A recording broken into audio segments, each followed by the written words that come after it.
Vse te zadeve izvirajo iz mojega otroštva in sem nekako sam preslikal in to nekako devam naprej. Da so vsi dobrodošli, da so vsi lahko del skupnosti, ne glede na to, kje smo, pa da si lahko pomagamo.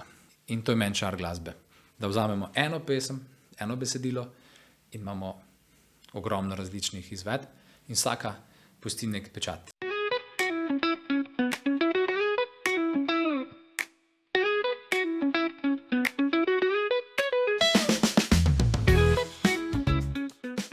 Spoštovane in spoštovani, dobrodošli v novi epizodi podcasta Odmevi Posavja, regionalnega časopisa Posavski obzornik.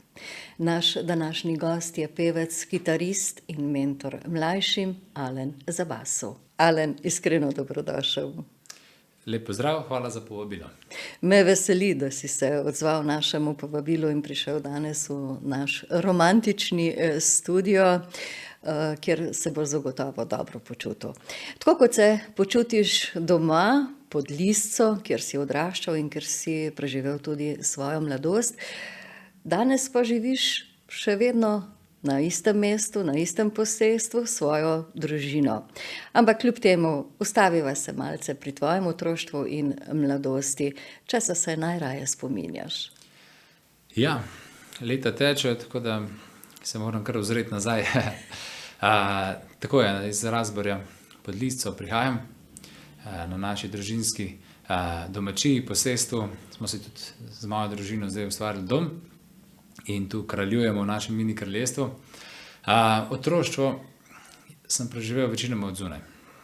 Tako da vse tudi, kar se navezuje na to, kar zdaj delam, sem nekako potegnil iz teh najlepših trenutkov svojega otroštva, recimo tudi poletni tabori.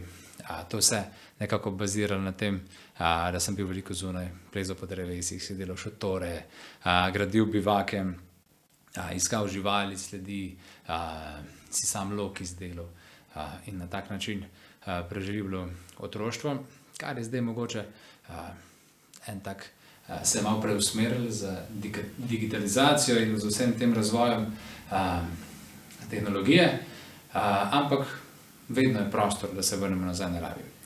In tudi tu ostajam za kratek čas, za nekaj let med časom študija sem to še bolj potreboval in sem, ko sem se vrnil nazaj, res videl, da je nek poseben čar v tem, da si malo odmaknjen od vsega, ker naša domačija čisto na samem. Mi še sosedov nimamo. Torej, življenje v naravi, malce odmaknjeno od civilizacije, ima določene prednosti, ki so te zaznamovale. Predvsem te je zaznamoval gozd, kolikor se spomnim, imaš zelo rad naravo in gozd. Kaj pa delo na zemlji? Verjetno si tudi kdaj moral pomagati pri kakšnih kmečkih opravilih. Seveda. Pač naše posestvo je v bistvu kmetija in na kmetiji se vedno nekaj počne. Ne? Ali je poletje ali zima, vedno je delo, tako da kakor sem lahko, seveda zaradi svojih obveznosti, takšnih in drugačnih, včasih sem malo upravičen ali pa manjkam, ker sem veliko na terenu, ampak vedno rad pomagam. Še vedno poprimeš? Seveda. Tudi veliko naših programov smo nekako tako zasnovali, ko se tudi dogaja na naši kmetiji, da v bistvu pomagajo. Da se vsi vključimo v nek proces in v bistvu se začnemo spraševati, odkot kakšna stvar pride in na kakšen način nastane in kaj si sami s svojimi rokami naredimo ali pa recimo, da preko sem omenil recimo loke, da si jih sami naredimo. Puščico oblikujemo, da vidimo, da ta proces ni tukaj kratek, ne? Ampak je kar veliko potrebnega. Seveda, delo na kmetiji ni najlažje. To se vsi, ki imajo doma kmetijo oziroma neke stvari za delati živali, pa zavedajo, ker ni dopusta. Vedno nas lahko čas prehiti, treba spremljati, poslušati naravo, kdaj se kakšna stvar dela. Tako da moraš kar živeti na malo drugačen način, kar je v tem času zelo težko, ker večinoma imaš še kakšne druge službe in je pa, ko prideš domov, treba nekako vse to še postoriti, tako da so kar take akcije. Je pa res, da ni več take skupnosti, kot je bila včasih, da so družinski člani si lahko malo bolj med seboj pomagali, ker obveznosti službe in drugačen tempo življenja nas odpelje malo na druga pota še. Spremembe, ne, v načinu življenja. In ti s svojimi poletnimi tabori pravzaprav pokažeš otrokom, kaj vse se lahko počne v naravi, torej na travniku, v gozdu, in da si sami lahko izdelajo tudi različne predmete za igro. In verjetno je to zelo zanimivo. Ja, zelo zanimivo je. Večinoma prihaja iz večjih mest, tudi iz tujine, se vrnejo, ko so recimo zaradi dela odšli v kako drugo državo, in so otroci, ki niso navajeni živeti recimo tako malo stran od mest. In s Karmen smo, z mojo partnerko, smo zasnovali tako program, da v bistvu vsak dan je nekaj drugače. Ampak vedno pa naredimo tako, da so skupine, ki si morajo pomagati, da ni samo posameznik, ampak organiziramo se na skupine, da je tako skupinsko delo, in s tem prvo je pomembna organizacija. Par namigov na svetu damo, kako naj bi to približno potekalo, potem se pa kar sami nekako znajdejo in se začnejo pomagati, in vidimo, kako na hitrico recimo prevzame vlogo nekoga, ki nekaj naredi, nekdo se vidi v tem, da je boljši, ne? In se nekako sami razdelijo te vloge. In potem recimo gost, ko smo prej omenili, je recimo ta naša prva točka, ne? Prvi dan je vedno gost, in v gozdu smo cel dan. Začnemo zjutraj z pohodom. Mi imamo eno tako posebno točko, ki se reče čarobni gozd. Tam je en tak naš prostor, kjer se čas malo ustavi. Tudi za nas, tudi ko ni tabor, se vedno radi vračamo tam. Imamo tako igralnico narejeno. Sredi gozda. Ja, tako je. Tako da tam preživimo cel dan. Prvi del je bolj namenjen gradnji bivakov, spoznavanje različnih materialov, da bojo lahko si zgradili vse to. Se pravi, kljub temu, da imamo šotore, recimo, ko jih spimo v njih, ne, si tu naredimo sami šotor iz naravnih materialov. Ne. In pa vidimo, kaj lahko recimo se naredimo. Takšne veje za počes, pa gor, pa pol mah, pa praprot, pa kamne, da oblikujejo, in zelo so inovativni vsi. Vsak si malo drugače naredi in na koncu pa tudi malo evalviramo, na kak način so se recimo lotili, kdo jim bil recimo za zgled, ali so vzeli hišo, ali je šotor, ali indijanski šotor, ali so kako skulpturo recimo naredili na začetku kot neki kipi, ne? Ali so ki napisali mogoče ime skupine, zelo pač prepustimo vse domišljiji. Tako da pol, v bistvu nagrada je, da v tem bivaku recimo naredijo pol, mislim, imajo malco. Aha, malce. To se pravi, da mora biti dosti velik za celotno skupino. To mora vedno imeti v misli, ne. Tako da recimo to je zelo zanimivo. Potem, ko to končamo, gremo pa na lokostrelstvo. Lokostrelstvo je tudi del tega. Najdemo, pa ko je recimo te delavnice konec, najdemo primeren lesko v tem primeru, ki se upogiba. Seveda ne povemo, kateri les je na začetku, ampak malo iščemo, ne, in vidimo recimo buko, da ne gre razdane, ne. In potem si pripravimo, enega naredimo, kadar imamo dosti časa, naredimo za vsakega lok, ki ga lahko pa tudi nese domov. Seveda pač je malo odvisno od vremena, skupine, starosti, ampak zanimiva izkušnja. Če ne pa saj puščico, no. To pa lahko. Tako da to. Potem imamo tudi kratko tekmovanje v lokostrelstvu, ko si pa naredimo te loke. Ko tega konc, imamo kosilo. Tega ne naredimo sicer sami, tako da nam ga pripeljejo. Potem so pa različne igre. Imamo en gozdni poligon, ki uri spretnost, zato je prvi dan, da smo čim bolj se nekak ninja poligon, mu rečemo, da se navadimo, ker mogoče zanimivo, ampak tisti, ko pridejo malo z ravnine, ne, je tukaj kar hrib proti lisci in je včasih težko hoditi malo v hrib, zelo težko. Tako da koga kar meče, recimo prvi dan. Pa so kakšni ostanki teh starih rudnikov, malo več kamnin oziroma kamnov, pa je lahko kar nevarno, tako da se na vse to pripravimo in krožimo med temi delavnicami, to se pravi gozdni poligon, imamo gozdni bowling, tudi bowling stezo sem naredil, tako da je v gozdu še to. Potem pa tretja skupina, pa potem ima take različne igre, kot so recimo trio vrsto, narejen tako iz naravnih materialov. Tako, doma, tako da so recimo listi enaki, recimo vzamemo pa liste, recimo kostanjeve, ima ena skupina, druga recimo bukove, pa tudi na tak način se učimo. To je v bistvu, razlikovati drevesa, ne? Tako je, recimo kakšne ima liste. To je en tak zanimiv praktičen način učenja, ko v bistvu se veliko naučijo, pa sploh ne vejo mogoče. Pa ko se to naberejo, pa vidijo, da so se v bistvu veliko naučili. Da spoznajo vrste, spoznajo, kakšne oblike ima določen list in ko ga prepoznamo. Tako da pa vsake to časa zamenjamo, da vsi vse probajo in nekako je tako konc prvega dneva. Tako da je kar zanimivo, da malo še pospešim, kaj se pa naprej dogaja. Da se pravi, in gost je za prvi dan. Ne gremo pa več v gost, ne zato, ker ne bi želeli, ampak da se nekako prvi dan naučimo, kar se tiče gozda. In tu zaključimo. Drugi dan se posvetimo malo bolj kmetiji, spoznamo živali, kako živijo, kaj moramo vse jim omogočiti oziroma dati, da sploh preživijo. Tukaj se malo bolj ukvarjamo z ovcami in ponjem, to imate vse na vaši domačiji, ne? Tako izkoristimo to naše domače živali, da malo prikažemo, kako v bistvu ta krog nekako se sklene od tega, da moramo pokositi, da pojejo in tako naprej, da spet nekaj zraste, da posadimo, kakšen predelek. Da živali niso lačne, recimo. Tako, in ta dan si iščemo malico na naši kmetiji.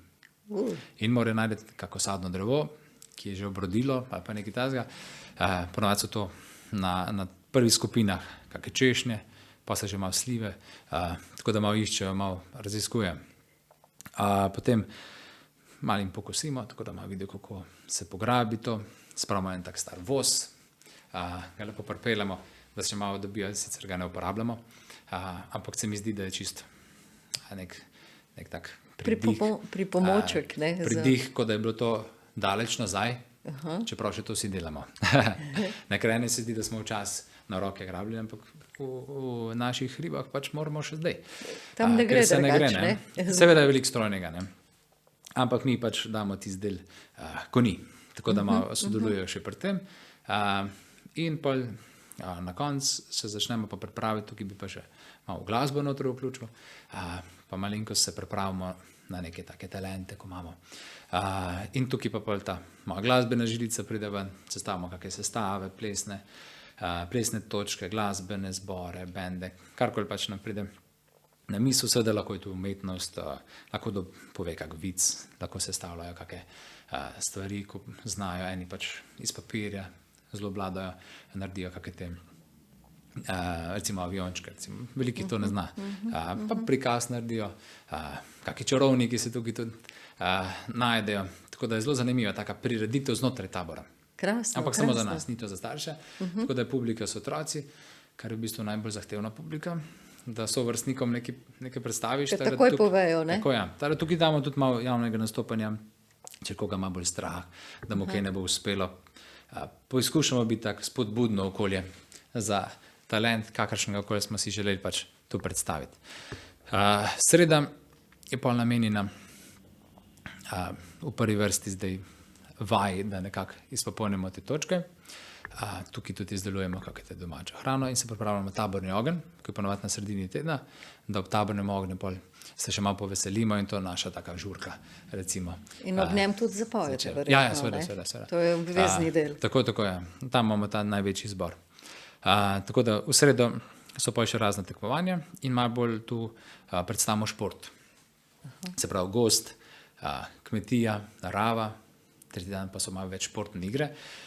Seveda zjutraj so vedno razgibavanja, podobno kot kakšne šole v naravi. Seveda kako igro športno imamo tudi prej, ampak nekako je tukaj šport in se tukaj nekako damo na med dvema ognjema, nogomet, hokej na travi in štafetne igre. Vse nekako ekipni športi, da sodeluje vsak. Tukaj praktično pri najmlajših časih opazimo, da prvič imajo stik s kakim tem športom in nekako poskušamo se pripraviti na tak način, da ne glede na to, ali se je danes komi spoznal s tem športom, ali pa če to trenira, da si nekako pomagamo, treniramo, imamo take vaje, si podajamo, recimo nogomet par primerov, da povemo pač malo osnov vsega tega, kako podati žogo, da bo pač šla tam, ko more. Skratka, vsi sodelujejo, nobeden ni sam, ne? In tisti, tukaj je zdaj pomembna vloga tistih, ko znajo. Ne smejo biti recimo oni zdaj malo tako frajerski, da znajo, ampak tisti, ko znajo, pa mogoče malo opazim, da bi slučajno kdo želel zdaj Izstopati. malo slabšalno, mogoče z drugimi, ko niso še tukaj, oni so mini trenerji zdaj. In ta vloga jim pa da to znanje, da lahko oni izkoristijo in pomagajo tistim, Kaj ne znajo. ko recimo manj znajo ali pa prvič recimo igrajo. Ker nikoli ne gledamo na starost otrok tu. Vpis je vedno od 1. do 9. razreda, oziroma mogoče bolj primerno recimo do končanega 1. Tako da si tu pomagajo, je že ta, v bistvu, čeprav so otroci ali pa recimo po triadah jih ločujemo, je več kot ta starost že sam enega razreda, za nekatere zelo pomembno, ne? In to hočemo mi izbrisati, te meje. Ne glede na to, si je 9., 5., 1., vsi smo zdaj ena velika družina, ki si pomagamo. Če več znaš, naučiš tistega, ko ne zna tako, ne? Zelo pomembna lekcija tole. Tako je, in vsaka generacija nekoga lahko nekaj nauči, ne? Isto v življenju, pač vsaka generacija je živela v drugačnem obdobju, v drugačnih razmerah, v drugačnem okolju in nekako se tukaj ta melting pot, ta topilni lonec vseh različnosti in kultur, ker je pač Slovenija raznolika, ne? In če pride nekdo iz Maribora ali pa Kopra ali pa včasih se ne razume, sploh. Ko je narečje tako obarvano, da je mogoče zaznamovano, ampak nikoli ne smemo to gledati, mislim, to želimo naučiti, da se nekomu smejimo, glede na to, kako se, ampak nauči nas tako govoriti, kot ti govoriš. Mu rečemo. In ima pa recimo on predavanje o svojem narečju. In je to zelo zanimivo, pa smešno, zabavno. In na nek tak, ko bi rekel, pameten način naučimo nekoga te raznolikosti, kar je pri otrocih zelo pomembno. No? Pa tudi sprejemanje, ne? Sprejemanje drugačnosti, pa tega, da te ni strah nečesa novega, se naučiti ali pa prevzeti vlogo, da nekoga naučiš. Ne? Tako da to je pravo mini kraljestvo. Ja, ker otroci so recimo zelo luštna bitja in vse, imajo pa eno tako stvar, da so zelo iskreni. In ta iskrenost je prisrčna, hkrati pa lahko v kontra, ne, yin-yang zadevo gre, tako da probamo to obrniti čisto vsemu prid. Ne glede na to, ali se gre za šport, kako dolgo govori, kako to izgleda, ali je veliki, majhen, nič važno. In probamo to nekako sprejemanje za življenje nekako jim datno. Mini kraljestvo, ja, da so vsi dobrodošli, da so vsi lahko del skupnosti, ne glede na to, kje smo, pa da si lahko pomagamo. To je neko vodilo, no? In tem probamo več in manj slediti, seveda ni vedno tako lahko, kot rečem. Ne? So izzivi včasih na minutni bazi, ne dnevni. Tako je, sreda nameni na športu, zaključimo z tabornim ognjem, ker se izpečejo neki, zelo zanimiva izkušnja. Takrat gremo pa spat tudi pozno. Kdaj greste spat? Pozno. Tudi do polnoči enih. A tako dolgo? Tako, in če imamo srečo, da je jasno nebo, opazujemo pa še zvezde. In zaključimo recimo zelo na tak prijeten način. Tako naredimo take platforme, oziroma pač taka priganjala, se uležemo in zremo v nebo. Ne. Ste še potem zvezdogledi. Tako je. Se pa zgodi, da je tako zaspi, da ga moramo pa nesti v šotor. Lepo, da se ne zbudi tukaj lahko. Četrtek so pa pol te talenti, tako da zdaj smo kar tako kronološko naredili. Tako da se nekako zaključujejo te tekme, lokostrelska, talenti, vse to, kar smo predelali, nekako prikažemo, lov za zaklad, ta detektivska žilica vsega, raziskovanje narave in v bistvu lov za zaklad je taka prikrita kontrolna naloga. Ker vse znanje damo v namige. In nekako prek teh namigov, vse, kar so spoznali, na tak prijeten način, seveda, vse še enkrat obnovijo in pride do zakladane. Pridejo vsi do zaklada? Ja, vsi pridejo. Ker so namigi takšni? Ja, so. Pa tudi, če naj bi bili, bi ima pomagali. Načeloma niso težki, tako. Ampak nekako naredimo pol en tak krog čez celotno dogajanje, kar se je zgodilo. Zelo luštno. No. Res živimo za ta tabor. En teden sicer naporen, pač ki traja cel dan, Ja, 5 dni, ne? Ja, 5 ta dni, tabor. ni premora, ampak tako kot sem rekel, vse te zadeve izvirajo iz mojega otroštva in sem nekako sam preslikal in to nekako devam naprej. Mogoče kakšne te stvari, problematiko, ko sem se omenil, ko smo se videli recimo take prijetne dejavnosti ali pa nauke. S časom pač, ko veliko delaš na tem področju, vidiš problematike in jih probaš na tak, kako bi rekel, pretkan, mehek, lep subtilen način. Rešiti, da včasih pa ne vejo, da so se nekaj naučili. Tako da znanje kar prihaja. Ne. A lahko rečeva, da si imel pravzaprav zelo, zelo lepo otroštvo? Ja, seveda. Pa še na nekaj si morda pozabil, ali pa ne, starša sta ti pela. Pela sta ti ljudske pesmi. A tukaj izvira ta tvoja ljubezen do glasbe? Tako je. Zdaj glasbe se nisem tako podrobno, čeprav me spremljaš vsak dan, dotaknil. Velik del je tudi na taboru, seveda. Malo sem kakšne zadeve malo na hitrej. Nekako se je začel vse otroštvo, ja. Uspavanke so bile seveda vedno te slovenske ljudske pesmice in nekako so se zakorenile v moj spomin. In se vedno, ko se zdaj spominjam ali pa kot mentor vsak dan mojega glasbenega centra, imam pač vedno devamo na svete. Ne samo glede inštrumenta, ampak glede vsega. In iščem te neke, ko bi rekel, smernice, zakaj so recimo sploh prišli k meni. Kdo jih je recimo uvedel in tako kot je za mene bila ta ljudska pesem, pa se mogoče takrat sploh nisem zavedel tako, ampak se čisto vsake pesmice spomnim, čeprav včasih ati kako kitico spustil, ko je prej zaspal, ko jaz. Mi je nekako ostala in te pesmice zelo rad učim naprej tudi. Ljudske pesmi tudi potem učiš svoje učence? Moj glasbeni center sprejemal vso glasbo, vse jezike. Ne delaš razlik? Ne, čist nič. Čist nič, ker glasba je univerzalni. Jezik in nekako, tako kot se je razvijala, tako se je tudi spreminjala. In čist vsak posameznik, ko jo sprejme, je v bistvu že malo spremenine.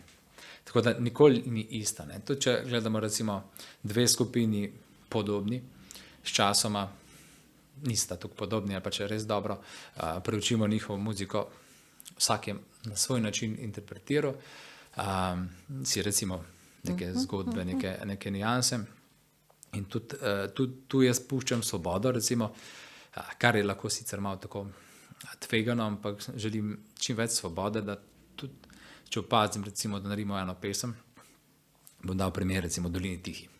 Dolini Tihi je v prvotni ljudska pesem. Ljudska pesem, ki jih je po motivih recimo Lojze Slak predil narodno zabavno. Na koncertih vidimo recimo zelo veliko priredb, kot je ženskih vokalov, kakšne moderne, popularne pevke, pop glasbe se lotijo recimo na svoj način, recimo Jan Plestenjak recimo lahko tudi na svoj način naredi in to je meni čar glasbe. Da vzamemo eno pesem, eno besedilo in imamo ogromno različnih izvedb in vsaka pusti nek pečat na nekomu, na enem bolj ta verzija, na to. In na tak način jaz pa recimo tudi opazim, kam nekoga pelje pot. A gre bolj narodno, ljudsko, narodno zabavno, dela malo razlike tudi seveda med narodno zabavno in ljudsko. In pa pop, ne? Kar mogoče doenači. Pop, rock in na tak način pol vidim, komu je kaj všeč in v tisto smer pol greva. Seveda tudi na začetek recimo, če to še omenim, ko nekdo pride k meni, mu vedno dam nalogo, prva naloga, da zbere 5 najljubših pesmi, ki si bi želel naučiti ali pa rad posluša. In pa malo dobim njegovega pogleda v glasbo, če slučajno ne sestavi seznam 5, mu dam nalogo recimo, da malo raziskuje, koga vpraša in pa večkrat vidim, če je kako pridih nekoga drugega zraven, ne? Mogoče staršev, starih staršev, ko so mogoče kakšne pesmi, ko jih že res dolgo nismo slišali. Ampak je zanimiv, ker pač še to nekako budimo spet in ne gledamo, kar je recimo popularno zdaj, ker popularno se zelo niha. Ne. To se pravi, je Tudi obdobje, ko je nekaj izpoje se, popularno. ne? Tako je, pač ena pesmica, recimo zdaj je tak trend, da prihajajo 20-30 let stari hiti spet nazaj, ne. In tako nekako je ta krivulja, da vedno je popularnost, pa spet malo se pozabi, pa spet naprej, ne. Tako da vedno mi je zanimivo obuditi stare pesmi, včasih tudi kako sam prvi slišim, si jo pogledam, naučim in gremo tako naprej, ne. Ampak vedno naredimo zelo podrobno analizo, no. Analiziramo vse inštrumente, vse vokale, tehniko, recimo izoliramo vokale, točno, ker pri pesmi je vedno najbolj pomembno, tukaj zdaj že malo, imam že malo tega mentorstva, ne, ko razlagam, zgodba. Vsak, ki Pa pripoveduje, oseben pristop imam Tako občutek, je. da je pomemben. ne glede na to, da je besedilo, ko recimo večino imamo otroke, in zgodbe, pesmi so različne. Ampak neko vzporednico fino, da najdemo, nimo zdaj z našega življenja. Tako samo opazujemo nekoga in pripovedujemo zgodbo o nekom. Ampak zelo lepo je, da v tej zgodbi najdemo nekaj našega, ne? Neko čustvo. In to zgodbo probamo naprej pripovedovati na čim bolj razumljiv način, da damo čustvo noter, neumetno. Ampak jih vprašam, recimo, če je ljubezenska. Prvo, če je že doporočen, ko zdaj so že tudi eni v razredu poročeni, ne? Pa recimo starše, ti ima rad recimo mamico jo objame, da to ljubezen recimo iztučar, pa ko govorijo o ljubezenskih pesmih, ne? Ali že sami recimo So koga radi, ne? zaljubljeni. In da recimo to, ker se pozna na pesmi, če imamo to v mislih, ne? Je drugačna izvedba, drugače se gleda na pesem, rajše pojo, ker jim pa od zdaj naprej, ko najdemo to povezavo, seveda ne najdemo vedno, ne? Ko najdemo s kako pesmijo povezavo, nam ostane v srcu. Ki pride iz srca in imamo je tujo čistejša. in ko recimo vidim nekoga, ko da roko takole gor in reče, zapoje recimo res iz duše, ne, evo, noter je padel, zapre oči in tudi jaz pa uživam, ne. Seveda pa je lahko tudi dolga pot do tega, ampak vedno najdemo, no. Najdemo in meni ta proces mi je zelo zanimiv. Že od mojih začetkov, ne, in v ljudski glasbi in vedno mi pa nazaj spomin gre, recimo, ko sem se začel kitaro učiti, pa take stvari, vedno rečem tak, da skozi pot, recimo mojo ali pa od koga drugega, začnemo sestavljati neko sestavljanko brez koščkov. Ampak na poti dobivamo košček in ko se neka stvar dosti doraste, ne, pa sestavimo, ne. In se vse poklopi, vse učne ure, vse nasvete, izkušnje, slabe, dobre, kar nam je recimo dorekel, pa je mogoče šlo mimo nas, spet povzamemo, se spomnimo, vidimo pri kom drugem in tako naprej. In to mi je zanimivo, ne. Torej, izkušnje, ne? Tako je. Tvoje izkušnje ti tudi pomagajo pri tvojem pedagoškem delu, Tako je. predvsem s tvojimi učenci, pri tvojem pevskem zboru. Tako je. Ampak mene še prej zanima, kdaj si se ti v bistvu nekako začel zavedati, da bo glasba tista, ki se ji želiš popolnoma posvetiti. S telesom, z dušo, s srcem, skratka, kdaj je Ja. prišel tisti trenutek, ko si rekel, jaz se bom pa odslej ukvarjal samo in zgolj z glasbo? Ja, to je tako zanimivo, recimo, večkrat to sam razmišljam, ampak ni nekega datuma, recimo, v tem primeru. Če črpamo recimo iz otroštva, poslušal sem petje, vedno sem bil pozoren na glasbo, imam pač te mal umetniške žilice v sebi. Začel sem se učiti kitaro, tudi v prvem razredu že.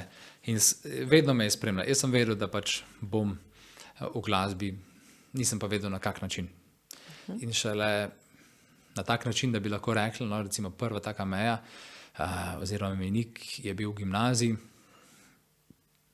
gimnaziji tretji letnik, ko sem recimo s prijateljem smo se odločili, da bomo pa naredila band oziroma skupino glasbe, ansambl. In to je bila ena taka prelomnica, ko smo rekli, zdaj bomo pa mogoče to peljali na nek drug nivo. Ampak seveda smo mogli pa nabrati izkušnje, dobiti mentorja. Lotili smo se mogoče izven vseh okvirjev in smernic izobraževanja, no, v tem primeru. Rad poudarjam, da izobraževanje, recimo ali uradno ali neuradno, recimo Paul McCartney z Beatlov je par let nazaj rekel, recimo, da so najdli nekoga, ko zna 3 akorde prvo, pa 5, 10 in tako naprej, ne, so gradili. In na podoben način smo si mi tudi utirali pot. Vedno smo iskali, recimo na začetku sam, pa ko smo se fantje zbrali, ne, ko smo recimo ustanovili Fantje iz Podlice ansambel, smo najdli nekoga, ki zna več kot mi. To sicer ni bilo tako težko na začetku najdeti, ker nismo imeli še toliko znanja, ampak zanimivo je bilo, recimo naš prvi pokojni, že zdaj mentor Roman Hadži Ali, njegove nauke jaz uporabljam za naprej, ker so mi tako ostali, recimo to je bilo zdaj 20 let, recimo zdaj, recimo 18-20 let, ko recimo na prve vaje naše je prinesel ljudsko skladbico, narodno zabavno, hrvaško dalmatinsko, nekaj od Oliverja, Bee Gees, pa Michaela Jacksona. Pester izbor. Mi smo se kar držali za glavo, kaj bomo zdaj tole ustvarjali, ne? Nobeno pesem pa nismo poznali. Seveda avtorje smo poznali, skladbice ne. Če se nas je naučil, ne? Od nič. Inštrumentalno, vokalno, vsako, recimo, če se v zbor malo damo nazaj večglasno, moško petje, kar smo gojili, recimo, imamo 4 glasove, ne? In vsakega smo vsi znali, ker smo bili vedno prisotni, ko se je nekdo učil nek glas. Pri inštrumentu tudi, tako da smo se še več inštrumentov hkrati lahko naučili. Nekako aranžmaji, ko so se sestavljali, so bili vedno plod vseh, ker smo nekako razumeli, če boš ti to naredil, pa bomo zdaj mi to in vse skupaj paše kot eno. Ne? In smo zlagali to skupaj. Šele, ko bi rekel, 10 let od te vaje smo vse pesmi znali tako, kot treba. 11 let, ne? 11 let ste bili band. Da smo sploh dojeli, kaj muzika hoče od nas, recimo. Kaj hoče ta pesem povedati, zvrst, sporočiti, kako se je avtor tega lotil. Ne? In te nauke, recimo, to je tisti košček, ne? Recimo. In večkrat jaz dam, mogoče malo namerno, mogoče tudi Roman, nažalost ga nisem mogel vprašati, če to namerno nam dal, da ti dal razmislek, malo preveč. Včasih, če dobivamo naloge, ki so nam lahke, pa da jih nekako uspemo, ne, hkrati reševati, ko bi rekel, v nekih pač v trenutku, ne, tako je, nam ne dajo razmisliti. S tem, ko nam je pa dal, recimo, široko paleto muzike, nas je spodbudil, da smo vse to mi raziskali. V tem obdobju moram reči, da še ni bilo YouTubea. Takrat se je pojavil, 2008 se mi zdi, 2009. In smo mogli plošče kupovati, CD-je, kasete, da smo vse te avtorje slišali, radio poslušati. In smo naredili take raziskovalno nalogo, da smo sami bili čisto v muziki. Mi smo dnevno včasih po 50 pesmi poslušali. Da smo raziskovali muziko. Ne? In to nam je želel povedati takrat. Ne?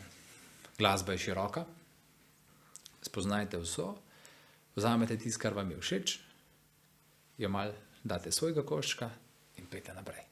Ne? To sem nekako polje združil v neko modrost tega znanja. Recimo, zelo velika modrost. Ja, tako da sem res hvaležno. Pa naprej smo šli. Od tega so se pa začeli malo bolj igranja, nastopi. In v našem okolju nekako ni bilo nekih, kako bi rekel, profesionalcev iz teh smeri, da nas bi lahko upozorili na vsako napako, tako kot jaz recimo zdaj po 20 letih recimo napak, in pol, ampak z napak se učimo. Točno tako. In včasih sem mogoče jezen, da smo naredili preveč napak, ampak ko se zdaj ozrem, kam me je življenje pripeljalo pod mentorstva, so napake tiste, ko rabiš nekoga, ko je dal to vse čez.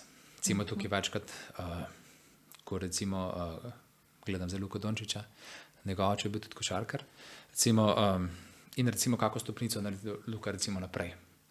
na bazi tega, kar je njegov oče recimo že raziskoval, mogoče videl, aha, tu sem mogoče malo zamudil, tu ne. In recimo pri njem želel mogoče, da kako napako pa le spusti. In to je vsakem učencu nekako poizkušam, seveda brez napak ne bo šlo, ne. Ampak nekako, če se recimo en ali dve, tako na vsak nastop, da recimo predvidevamo, kaj se bo zgodilo, ene 3-4 scenarije imamo v mislih, bojo ploskali, ne bojo ploskali. Vse to v otrokovi glavi se recimo na nastopih nekako odvija in da jih nekako pripravim, da so vseeno oni, da jih ne skrbi, čeprav trema je zmeri pozitivna stvar, ker če ni treme, ni odgovornosti za nastop, jaz rečem. Odgovornost za nastop je tista, ko dela napredek, pa enega odgovornega glasbenika, ko me ima recimo za občinstvo. Imaš tudi ti tremo pred nastopom? Ja, vedno. Pa jo premagaš, kako, na kakšen način? Mislim tremo. To je ta odgovornost, ne? Ja, da bo šlo dobro, da sem zbral prave pesmi, ker za recimo priložnost, za pač ali poroko ali kak dogodek bo slavnosten. Vedno se trudim, da je ena pesem, ko vsi poznajo, da jo zapojemo pol zraven, da mi malo pomagajo. Ker fino je, da te drugi opazujejo, še lepše pa, da vsi ustvarimo en tak veliki zbor. In vsi skupaj pol podoživimo, da smo vsi v bistvu glasbena točka. Trema, čeprav sem vsak dan skoraj na odru in delam, se nekako moj tip osebnosti ne more znebiti te odgovornosti, da bo dobro, da bo vse šlo v redu, ne. Pač tak sem. Lahko rečeva, da si perfekcionist? Ja, tisto pa sem, Ker vedno bi lahko bilo boljše, rečem. Torej se vsak dan znova trudiš, da si boljši, čeprav si že odličen. Ja, glede na odzive publike. Vedno, ko sem recimo v kakih gostovanjih, na kakih glasbenih oddajah ali pa v koncertih, ko srečujem popularne in legendarne naše glasbenike, vidim pri vseh tisto skromnost, ko jo imajo, ne glede na to, kaj so dosegli. In pri večini, če imamo le čas, se veliko naučim tudi. Jih malo vprašam, mislim, ne želim nobenega zaintervjuvati pa to, ampak včasih kar nekako začnejo deliti nasvete. Ker tako kot sem recimo jaz mentor za otroke, pač ko pridejo k meni ali pa bilo koga, ko se odloči, da bi recimo skupaj kaj naredili, nekako se mi zdi, da oni tudi čutijo to odgovornost, kar je za mene odlično, ker od njih se moramo učiti, ne. Ker ko prideš enkrat v vrh, da si res veliko naredil v glasbi, to ne sme biti skrivnost, ne. Ampak pač življenje je minljivo in generacije se menijo in znanje treba recimo predajati. In jaz cenim, moram reči, skoraj z vsemi sem nekako popularni glasbenik, sem nekje sedaj srečal in vsak mi je nekaj dal. In to tudi rad delim pol naprej.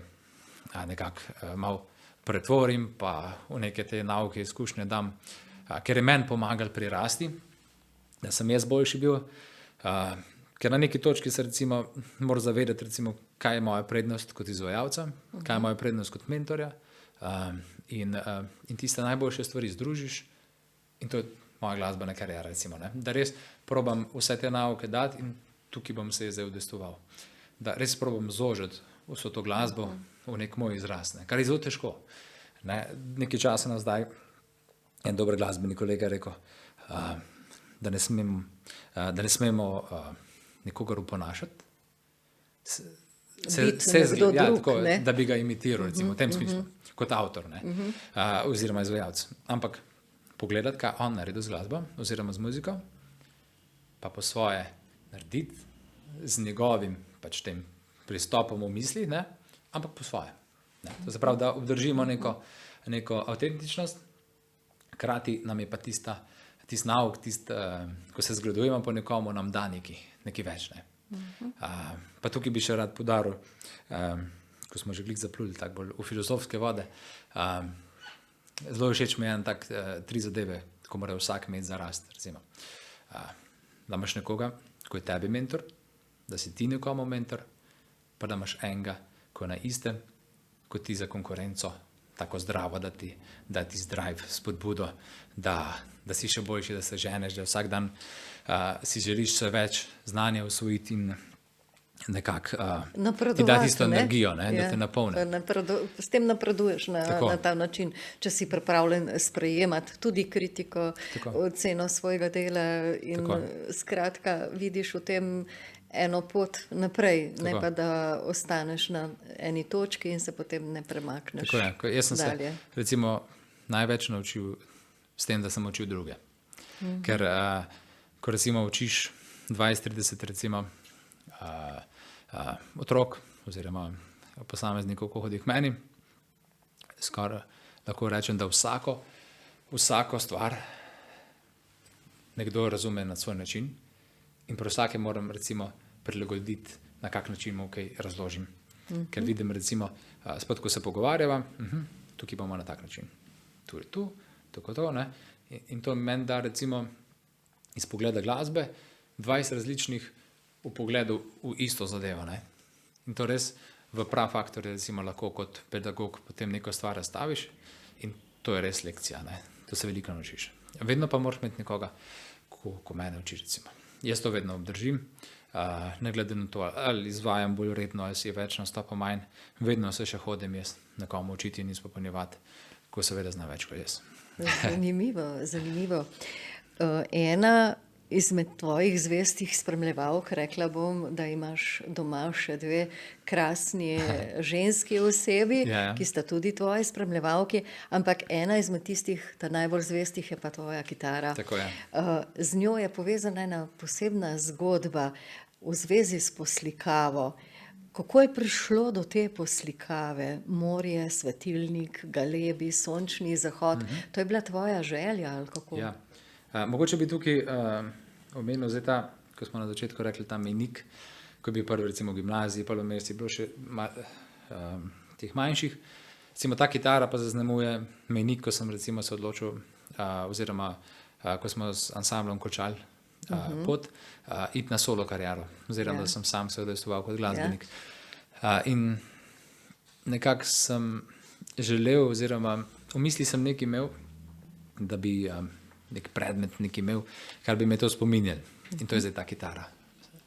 In ta kitara je nastala za mojo prvo samostojno pesem, Le ena je prava, ki sem jo posvetil moji Carmen.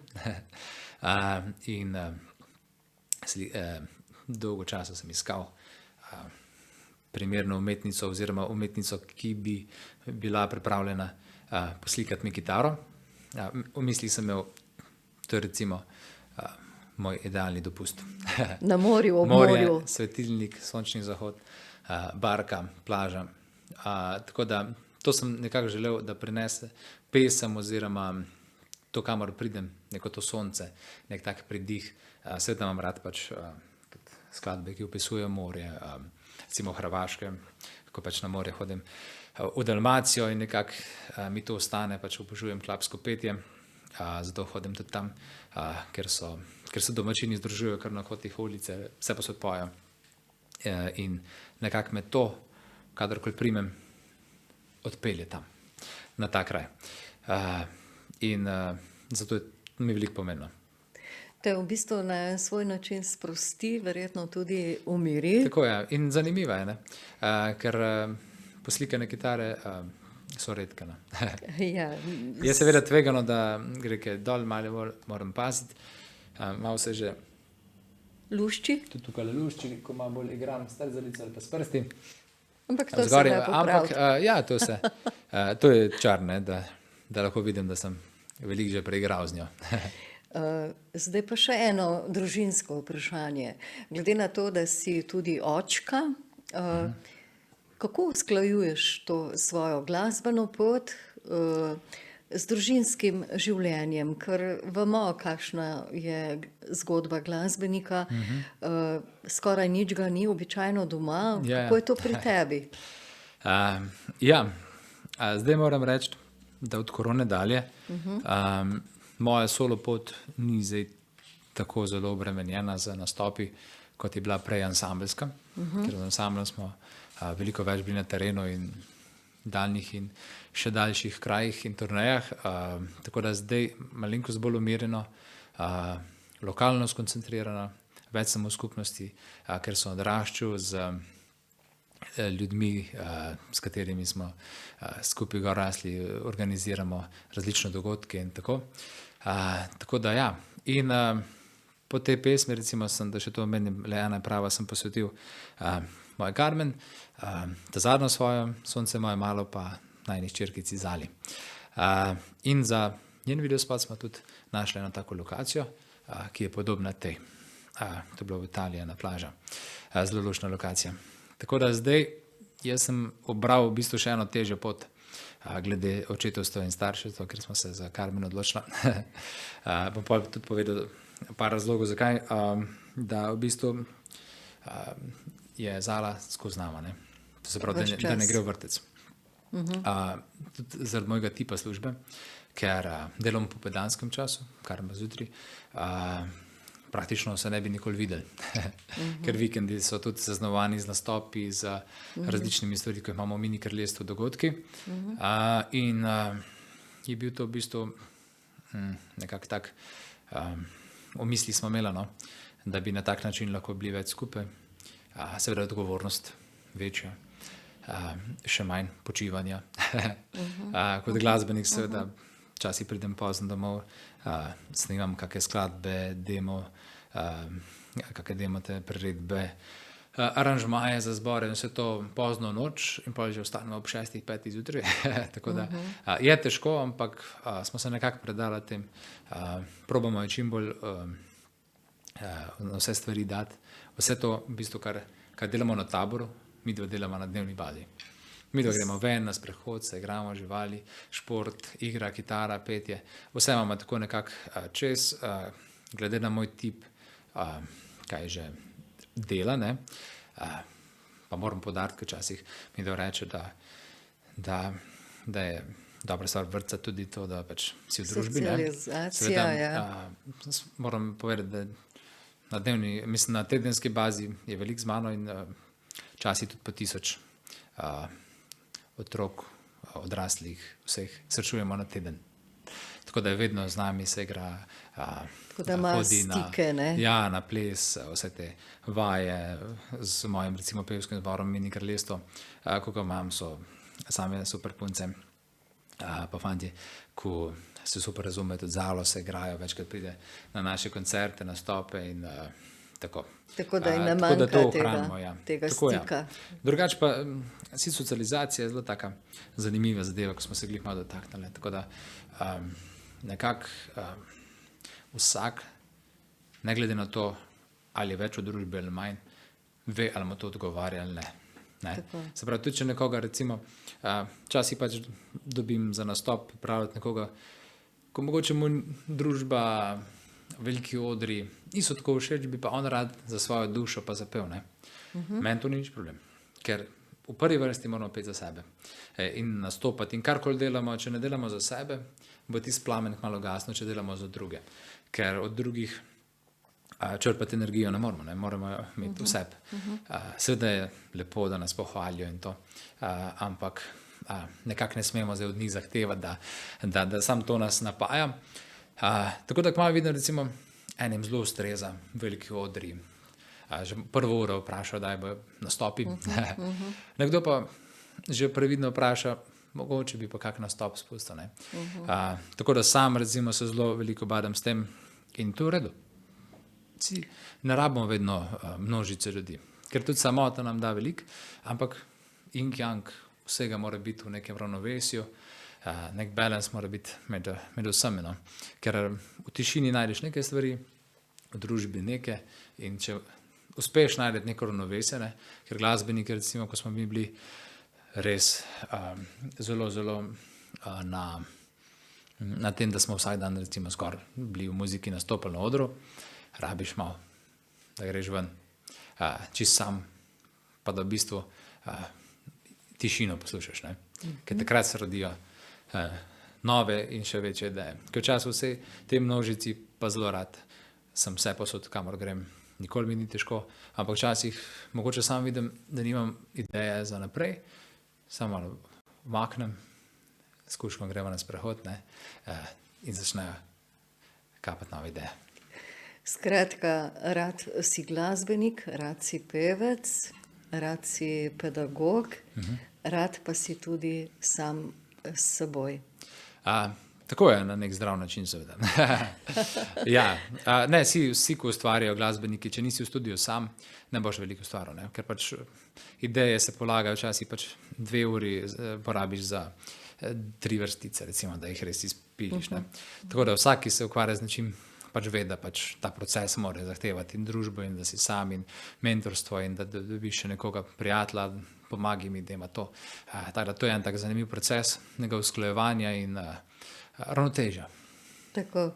In ti veš, kaj želiš, po kateri poti želiš hoditi, s kom želiš hoditi, tako da verjamem, da je pred teboj še mnogo uspešnih in lepih dni in pa prav tako let. Tako je. V bistvu sprejmem vse, kar pride na pot. Alen, hvala za pogovor.